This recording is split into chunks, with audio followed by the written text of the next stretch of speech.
Hello everyone, welcome to my new channel and first video.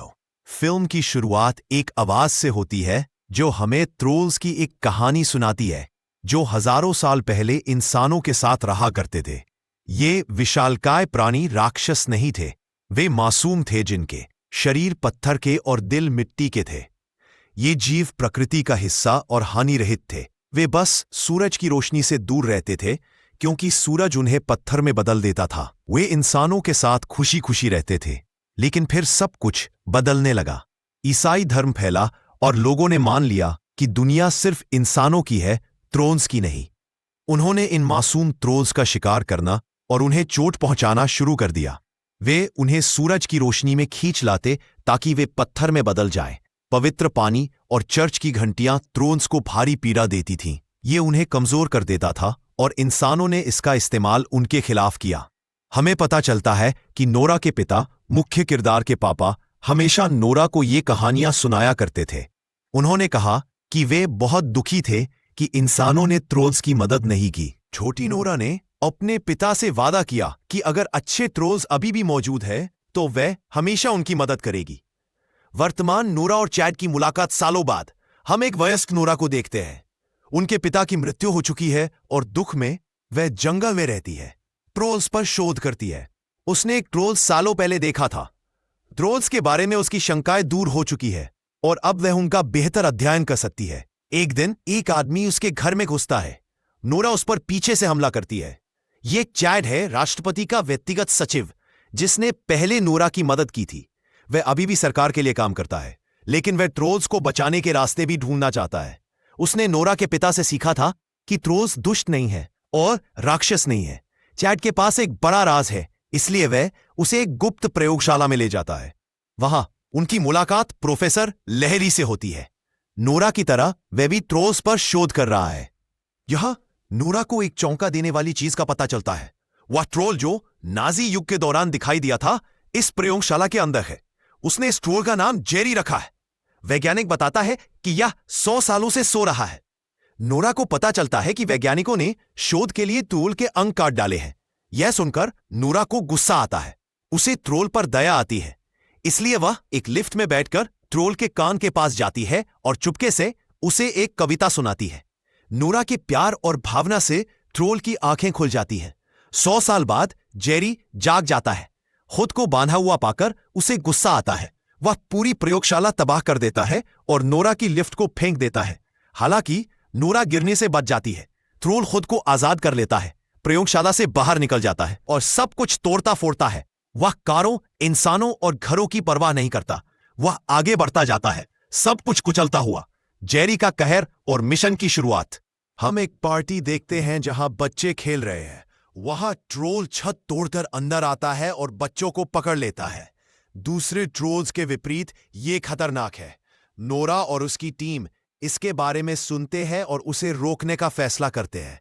Nora की team राष्ट्रपति से मिलती है। राष्ट्रपति चाहते हैं कि ट्रोल मार दिया जाए। हालांकि नोरा और चैड नहीं चाहते कि वो मरे। वे मिशन के लिए राजी हो जाते हैं, लेकिन चुपके से योजना बनाते हैं कि ट्रोल की रक्षा की जाए। कप्तान क्रिस और पहला हमला। इस दौरान हम कप्तान क्रिस से मिलते हैं, जो इस मिशन में शामिल होता है। क्रिस और उसकी टीम यूवी लाइट वाले हेलीकॉप्टर तैयार करते हैं। उनका लक्ष्य ट्रोल को पत्थर में बदलना है। उस रात जेरी अभी भी लोगों को खा रहा है।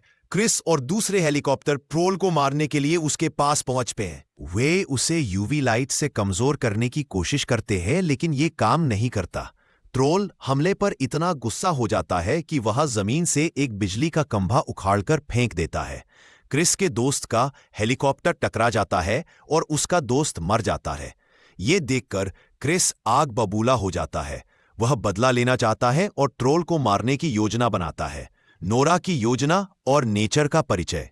लेकिन नोरा समझाती है कि ये इंसान ही थे जिन्होंने ट्रोल्स को राक्षस बना दिया। सब पूछते हैं क्या करना चाहिए। नोरा कहती है, मेरे पास एक योजना है। वह सबको एक बड़ी गुफा में ले जाती है। वहां उन्हें पता चलता है कि जेरी के अलावा एक और ट्रोल है। ये ट्रोल दयालु है और सालों पहले नोरा से मिला था। वह उससे कई बार मिल चुकी है। वह एक अच्छा दोस्त है और अब वह चाहती है कि वह जेरी को रोकने में मदद करे। नोरा उन्हें सच्चाई बताती है। इंसानों ने इन पहाड़ों के सभी ट्रोल्स को मार दिया था। सिर्फ ये बच्चा ट्रोल ही बचा था। ये पिछले 100 सालों में बहुत बड़ा हो गया है।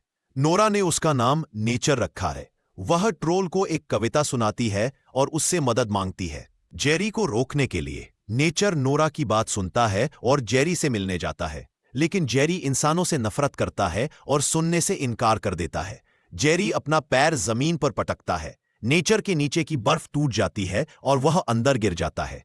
यह देखकर नोरा बहुत दुखी होती है, ये सोचकर कि नेचर डूब गया। हम देखते हैं जेरी वहां से चला जाता है। नोरा को एहसास होता है वह ट्रॉनहेम जा रहा है, जहां सेंट ओलाफ रहते थे। नोरा, चैड और उसकी टीम उसका पीछा करती है। सब जानते थे कि सेंट ओलाफ की कब्र चर्च में थी, लेकिन कोई नहीं ढूंढ पाया। यहां नोरा और चैड अपने कौशल का इस्तेमाल करते हैं और एक पेंटिंग पर 3 निशान ढूंढते हैं। ये एक दरवाजा खोलने की चाबियां है। वे निशानों में छड़ी जैसी चीजें लगाते हैं, दीवार घूम जाती है और वे अंदर ओलाफ के शव को पाते हैं। उन्हें उसके कपड़ों में एक चांदी की तलवार और एक पत्र मिलता है। पत्र का दूसरा हिस्सा उस प्रयोगशाला में था जहां वे जेरी को रखते थे। वे पत्रों की तस्वीरें जोड़ते हैं, फिर उन्हें सच्चाई का पता चलता है।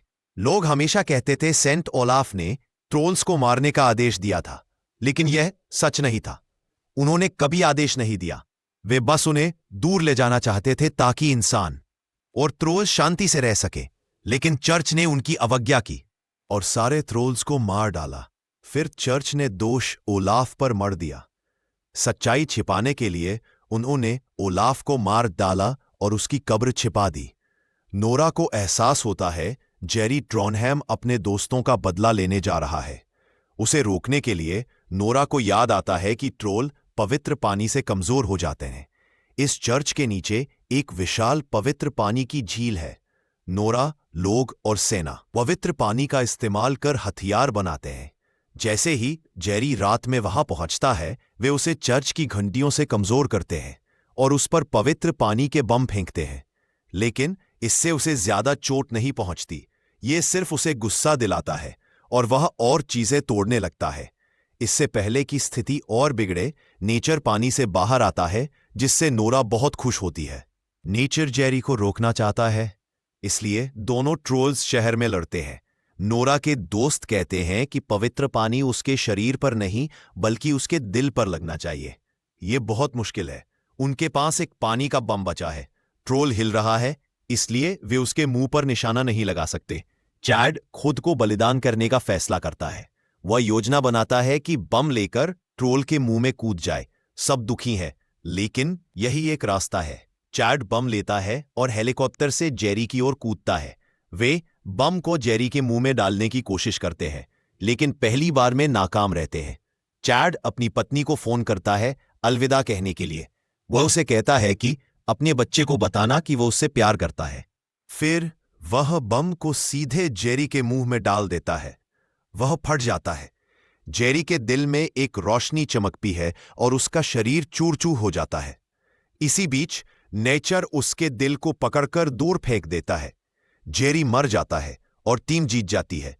हालांकि नोरा और टीम चैड की मौत से दुखी है, लेकिन मानवता सुरक्षित है।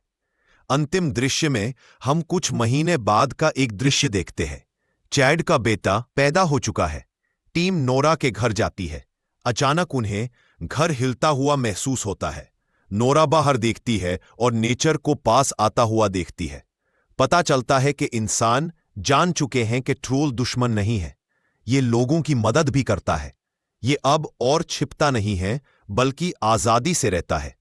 ट्रोल और इंसान फिर से दोस्त बन गए हैं। कोई नहीं जानता यह कब तक चलेगा। हम एक प्रोफेसर को देखते हैं जो एक प्रयोगशाला में एक छोटे ट्रोल को रखे हुए है और वह बढ़ रहा है। फिल्म इस बात को लेकर अनिश्चित होकर खत्म होती है कि वह उसके साथ क्या करेगा।